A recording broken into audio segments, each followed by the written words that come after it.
يا أهل الكتاب لا تغلوا في دينكم ولا تقولوا على الله إلا الحق إنما المسيح عيسى بن مريم رسول الله وكلمته ألقاها إلى مريم وروح منه فآمنوا بالله ورسله ولا تقولوا ثلاثة انتهوا خيرا لكم إنما الله إله واحد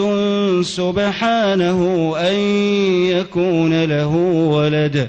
له ما في السماوات وما في الأرض وكفى بالله وكيلا لن يستنكف المسيح أن يكون عبدا لله ولا الملائكة المقربون